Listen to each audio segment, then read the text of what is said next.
Avant de plonger dans cette histoire incroyable, pensez à vous abonner à la chaîne et à activer la cloche. Ici, chaque récit a quelque chose à dire, et vous ne voudrez pas en manquer un seul. Amina Johnson avait toujours été une combattante. Depuis sa naissance, elle vivait avec une paralysie cérébrale légère, un diagnostic qui avait bouleversé la vie de ses parents, mais jamais son propre esprit. Son corps était limité, mais son intellect était vif, curieux, affamé de savoir. Chaque matin, elle se levait avec la même détermination, dépasser les limites que la société voulait lui imposer. Elle se déplaçait avec aisance dans son fauteuil roulant électrique, un compagnon fidèle qui lui offrait une indépendance précieuse. Le bruit doux du moteur était devenu pour elle la bande-son de ses rêves. Ses rêves étaient grands.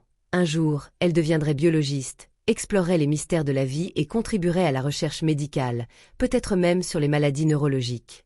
Amina vivait à Atlanta, une ville pleine de contrastes, où modernité et histoire s'entremêlaient, mais où les inégalités sociales étaient toujours bien présentes. Après une journée d'école fatigante, elle se dirigeait chaque mercredi vers la bibliothèque municipale. C'était son refuge, un lieu paisible où les étagères débordaient de savoir, où elle pouvait s'isoler des jugements et se concentrer sur ses livres et ses cahiers. La bibliothèque était grande, lumineuse, avec des grandes fenêtres laissant entrer la lumière naturelle. Les tables en bois clair étaient toujours soigneusement rangées, et les bibliothécaires, habitués à voir Amina chaque semaine, lui offraient un sourire encourageant. Ici, elle n'était pas une jeune fille handicapée, elle était simplement une étudiante parmi d'autres. Ce mercredi-là, tandis qu'Amina installait ses affaires à une table près de la fenêtre, une silhouette imposante fit irruption dans le silence feutré de la bibliothèque. Elizabeth Harper, femme blanche d'environ 50 ans, descendait les escaliers avec une démarche assurée. Elizabeth était une figure connue du quartier, pas pour ses actions, mais pour son arrogance. Issue d'une famille établie à Atlanta depuis des générations, elle entretenait des opinions très conservatrices, et ses contacts avec les communautés noires de la ville étaient rares, limités à des clichés et préjugés qu'elle refusait d'interroger. Elle scruta la pièce d'un regard critique, jusqu'à poser ses yeux sur Amina. Sans réfléchir, comme une impulsion incontrôlée, Elizabeth s'avança vers elle, haussant la voix pour que tout le monde entende. « Pourquoi est-ce que cette fille traîne toujours ici? Elle ne ferait rien d'utile de toute façon. On dirait qu'elle fait pitié avec ce truc-là. » Le « truc » qu'elle désignait était évidemment le fauteuil roulant électrique d'Amina. Instantanément, les regards se tournèrent vers la scène. Certains visiteurs, principalement des étudiants et des personnes âgées, froncèrent les sourcils, choqués par la brutalité des mots. D'autres, plus jeunes, échangèrent des regards incertains, mal à l'aise, ne sachant pas comment réagir. Amina sentit son cœur se serrer, une douleur sourde naissant dans sa poitrine. Pourtant, elle n'éleva pas la voix. Elle ne montra pas de colère. Sa réponse fut un modèle de calme et de dignité. « Madame, ce fauteuil est ma liberté. Je travaille dur, et je suis ici pour apprendre. » Sa voix, claire et posée, tranchait avec la moquerie d'Elizabeth. C'était une invitation à respecter son combat, sa force invisible. Mais Elizabeth, aveuglée par ses préjugés et son arrogance, éclata d'un rire sec. « Apprendre? Vraiment ? Tu ferais mieux de rester chez toi à ne rien faire. » Un silence gênant s'installa dans la bibliothèque. Ce n'était pas un silence ordinaire, c'était un silence tendu, chargé de honte, de colère contenue et de confusion. Le temps sembla suspendu, comme si chaque personne présente retenait son souffle. Puis, dans le fond de la salle, une chaise racla doucement le sol. Une femme dans la trentaine se leva. Son visage était grave, sa posture droite. C'était Jennifer Carter, enseignante en sciences sociales dans un lycée local, mais aussi activiste engagée pour les droits civiques et la justice sociale. Depuis plusieurs années, elle travaillait avec des jeunes des quartiers marginalisés, organisait des ateliers sur l'inclusion et n'avait jamais eu peur de prendre la parole quand l'injustice frappait. Elle s'avança lentement, regardant droit dans les yeux d'Elizabeth Harper. « Ce que vous venez de dire est humiliant et irrespectueux. » Sa voix était posée, mais ferme. Elle résonna dans la pièce comme un appel à la conscience. Amina a autant de droits que vous. Ce fauteuil ne la définit pas. Votre comportement est intolérable. Elizabeth, surprise d'être défiée publiquement, fronça les sourcils, prête à répliquer. Elle ouvrit la bouche, mais Jennifer la coupa avec une clarté implacable. Vous ne savez rien d'elle. Ni de sa vie, ni de sa force. Vous ne voyez qu'une chaise roulante, quand le reste de cette pièce voit une jeune femme brillante, travailleuse et pleine d'avenir. Elle mérite notre respect, pas votre mépris. Ce moment de courage brisa le barrage du silence. Une bibliothécaire, jusqu'alors figée derrière son comptoir, hocha la tête et dit à voix haute. Jennifer Harrison. Ce genre de propos n'a pas sa place ici. Une autre voix s'éleva, puis une autre. Un vieil homme au fond murmura qu'il connaissait Amina depuis des années, et qu'elle était l'un des meilleurs esprits de sa génération. Une adolescente ajouta qu'Amina l'avait aidée en biologie la semaine précédente, avec une patience infinie. La bibliothèque se transforma alors en une scène de confrontation publique. Ce qui avait commencé comme une insulte isolée devenait une discussion collective sur le racisme, le validisme et l'ignorance enracinée dans certaines couches de la société. Des sujets longtemps étouffés prenaient enfin la parole. Élisabeth, submergée par cette vague inattendue de réprobation, se sentit soudain petite, vulnérable. C'était une sensation nouvelle pour elle. Toute sa vie, elle avait été dans des environnements où ses idées, aussi dépassées soient-elles, n'étaient jamais remises en question. Mais ici, dans ce temple du savoir, la vérité l'enveloppait d'une lumière crue. Elle balbutia. Ce n'était pas. Je voulais dire que, enfin, je ne suis pas. Mais ces mots sonnaient creux. Les justifications n'avaient plus de poids. Le mal était fait. Élisabeth quitta la bibliothèque, le visage tendu, le pas hésitant. Pour la première fois depuis longtemps, elle ne se sentait pas en contrôle. Elle ne pouvait effacer ce qu'elle avait dit.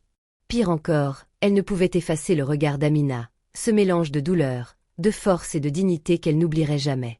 Les jours qui suivirent furent étranges pour Élisabeth. Son esprit la harcelait. Le souvenir de la scène revenait sans cesse, la poursuivant jusque dans ses insomnies. Elle revoyait les yeux d'Amina. Elle entendait la voix de Jennifer. Même les mots qu'elle avait prononcés résonnaient à ses oreilles comme un écho de sa propre cruauté. Élisabeth tenta d'ignorer cette agitation intérieure. Elle sortit moins, évita la bibliothèque, évita certains voisins qui, d'ordinaire, la saluaient avec chaleur, mais qui désormais détournaient le regard. Une nuit, incapable de dormir, elle s'assit à son bureau, alluma sa lampe, et regarda longuement son reflet dans le miroir suspendu au mur. C'était la première fois depuis des années qu'elle se demandait sincèrement. Qui suis-je vraiment? Comment ai-je pu devenir cette personne? Elle alluma son ordinateur. D'un geste hésitant, elle tapa dans la barre de recherche, paralysie cérébrale chez les adolescents. Elle lut pendant des heures. Elle découvrit la complexité de cette condition, les défis physiques, mais aussi les ressources d'intelligence et de résilience nécessaires pour s'en sortir. Puis elle s'intéressa au validisme, ce mot qu'elle ne connaissait même pas. Elle découvrit un monde qu'elle avait toujours refusé de voir. Des témoignages de personnes handicapées, des articles sur les discriminations systémiques, des récits d'humiliations quotidiennes infligées par ceux qui, comme elle, pensaient tout savoir. Elle regarda une vidéo où une jeune fille noire en fauteuil racontait comment les gens la traitaient comme une faiblesse ambulante, alors qu'elle était diplômée avec mention d'un grand lycée. Élisabeth sentit les larmes lui monter aux yeux. Pas des larmes de victime, des larmes de prise de conscience. Quelques jours plus tard, Élisabeth prit une feuille de papier, trempa son stylo-plume et commença à écrire. « Chère Amina, je vous écris avec humilité et le cœur lourd. Ce jour-là à la bibliothèque, mes paroles étaient cruelles, injustes et inacceptables. J'ai blessé une jeune fille que je ne connaissais pas, simplement parce que j'ai laissé mes préjugés parler à ma place. Il n'y a pas d'excuse à cela. Depuis cet incident, j'ai beaucoup réfléchi. J'ai lu, j'ai écouté, j'ai appris. Et surtout, j'ai compris que ce que vous m'avez montré ce jour-là, votre calme, votre force, votre dignité, était bien plus grand que tout ce que je pensais savoir sur le monde. Je ne vous demande pas de me pardonner. Mais je voulais vous dire que vous avez changé quelque chose en moi. Vous m'avez ouvert les yeux. Et je vous en suis profondément reconnaissante. Avec respect. Elizabeth Harper. Elle posta la lettre le lendemain, la gorge nouée, le cœur battant. Elle ne savait pas si Amina lui répondrait. Mais elle savait une chose. Ce jour-là, dans la bibliothèque, une vérité lui avait été imposée et elle ne ferait plus marche arrière.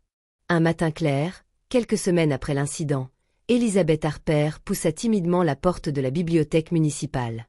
Contrairement à sa démarche assurée d'autrefois, aujourd'hui elle avançait à pas lents, presque hésitant. Ses mains tremblaient légèrement, serrant une enveloppe ivoire sur laquelle elle avait écrit, d'une écriture soignée, le prénom d'Amina Johnson. Elle repéra Amina, assise à sa place habituelle, près de la grande baille vitrée, plongée dans un épais manuel de biologie. Le soleil du matin baignait son visage d'une lumière douce. Son fauteuil était immobile, mais ses yeux brillaient d'une concentration intense. Elisabeth s'arrêta à quelques mètres. Elle n'osait pas avancer. Une lutte se déroulait en elle entre la honte persistante et l'élan nouveau d'humilité. Mais Amina leva les yeux. Elle la vit. Sans colère, sans crainte, elle la regarda avec un calme déroutant.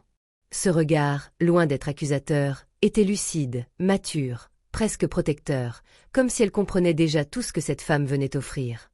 Alors Elisabeth s'approcha, les lèvres sèches, la gorge nouée. Amina. Elle tendit la lettre avec précaution, comme si elle remettait quelque chose de fragile, de sacré. Je vous ai écrit. Ce n'est peut-être pas suffisant. Mais c'est sincère. Amina prit l'enveloppe. Elle l'ouvrit lentement, sans se presser. Le silence autour d'elle sembla se densifier. Pendant plusieurs minutes, elle lut. Aucun mot ne fut prononcé. On n'entendait que le bruit discret des pages que tournaient d'autres lecteurs. Puis, Amina leva les yeux. Son visage était grave, mais empreint d'une tranquillité profonde, comme si elle avait attendu ce moment pour décider de ce qu'elle ferait de la blessure reçue. Merci pour vos mots, Elisabeth. Elle parlait doucement, mais chaque mot résonnait comme une note de vérité. Ce que vous m'avez dit ce jour-là m'a profondément blessée. Pas seulement parce que c'était cruel, mais parce que ça venait d'un lieu d'ignorance. Mais aujourd'hui, je vois autre chose. Je vois une femme qui a réfléchi, qui a appris, et qui veut réparer. Elisabeth ne put retenir ses larmes. Ce n'était pas un pardon immédiat. Ce n'était pas une absolution facile. Mais c'était l'ouverture d'une porte, une invitation au changement véritable. Amina continua. Le vrai courage, ce n'est pas d'être parfait. C'est de reconnaître ses erreurs et d'en faire quelque chose. Vous avez fait ce choix. Alors maintenant, qu'allez-vous faire avec ça? Ce jour-là fut le début d'un long dialogue. Ce n'était pas toujours simple. Les conversations étaient parfois dures, remuantes. Elisabeth posait des questions maladroites. Amina répondait avec patience, mais aussi avec franchise. Elles parlèrent d'histoire, de privilèges, de ce que cela voulait dire d'être une jeune fille noire handicapée dans une Amérique encore pleine d'obstacles invisibles. Elisabeth écoutait, vraiment. Et ce qu'elle entendait la transformait. Peu à peu, leur relation changea.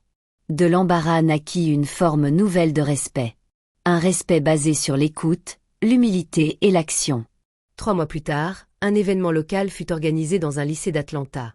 Un atelier intitulé « Voir au-delà des apparences, diversité, dignité et inclusion ».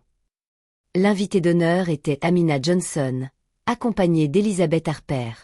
Les élèves, d'abord intrigués, furent bouleversés d'entendre l'histoire racontée à 2 voix. Amina parla de ses rêves, de ses difficultés, du jour où elle avait été humiliée.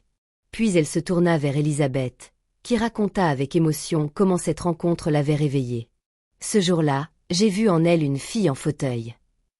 Aujourd'hui, je vois une voix, une force, un guide. La salle fut saisie d'un silence dense, puis d'applaudissements nourris. Cet atelier fut le premier d'une longue série. Ensemble, Amina et Elisabeth commencèrent à intervenir dans des écoles, des centres communautaires, des forums citoyens.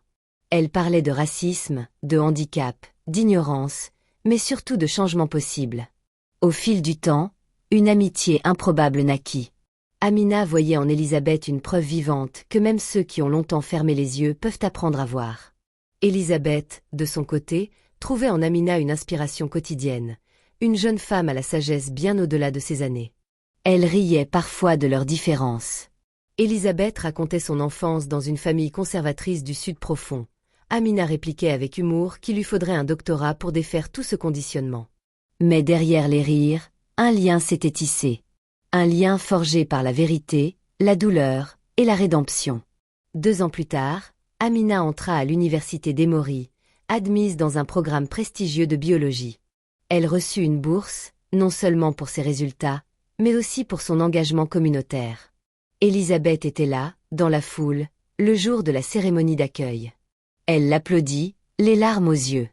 Et sur le mur de la bibliothèque municipale où tout avait commencé, une citation avait été gravée, en hommage à leur histoire. Le changement commence lorsque nous osons écouter ce que nous avons refusé de voir. Amina Johnson.